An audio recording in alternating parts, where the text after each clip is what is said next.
Ciao a tutti! Hi everybody, welcome back to my channel.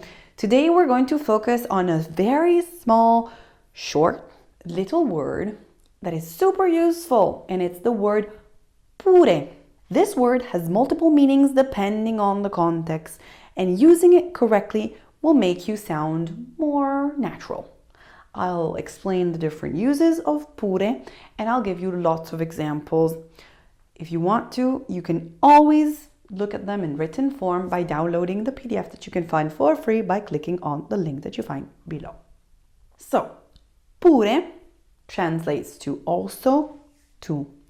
I can say that this is probably one of the most common translations of the word pure. It's very similar to the word anche in Italian. Let's look at some examples. You're organizing a party and a friend of yours tells you, "Viene pure Marco alla festa," meaning Marco is also coming to the party.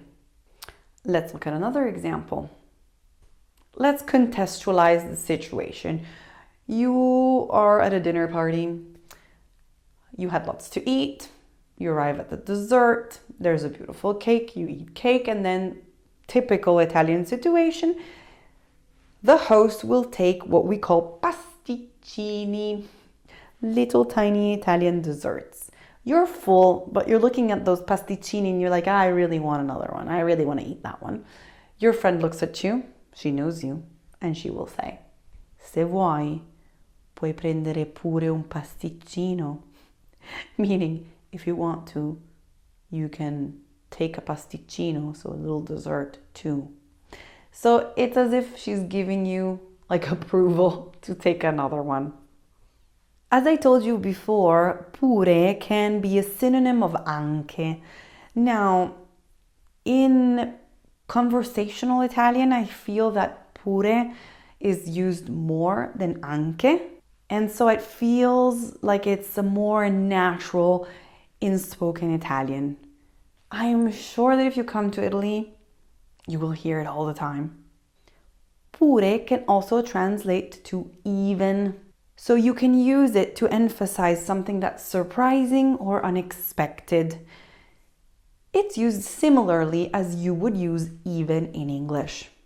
So, once again, let's contextualize. A friend of yours has just come back from a trip all over Europe. She visited Spain, she visited Italy, she visited France. She comes back and she says, "Oh, I didn't have the chance to see Portugal." So you could say, "Hai pure il coraggio di lamentarti?" Like, do you even have the nerve to complain? I mean, you have traveled all over the place and you're also complaining. Let's look at another example a little bit easier. L'esame era difficile, ma l'ho passato pure io. So the exam was difficult, but even I passed. Well, then I guess it was not so difficult after all.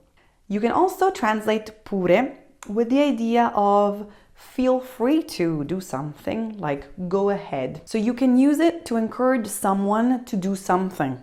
For example, if you're coming into my house and I want to encourage you to take a seat, I could say, "Accomodati pure," meaning go ahead and make yourself feel comfortable.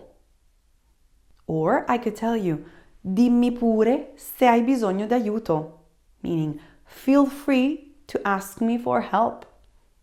So I suggest that you use pure to make your sentences sound more polite and friendly.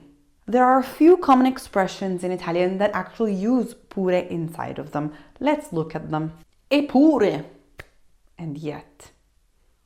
Ho studiato tanto, eppure non ho passato l'esame. I studied a lot, and yet I didn't pass the exam. Ne vuoi pure tu? Do you also want some? Imagine a situation where you're having coffee and you want to ask the person if he or she wants it also. You can say, "Io prendo un caffè, ne vuoi pure tu?" So I'm having a coffee. Do you also want one? Now that you know the different shades of pure, pure tu! So you too can start using it. Try to write some sentences in the comments below. I will be more than happy to check them for you and tell them if they're all correct. I hope this lesson was useful, and please give it a thumbs up and subscribe to my channel if you haven't done so. It really helps me a lot and it's free for you. Grazie mille, a presto, ciao!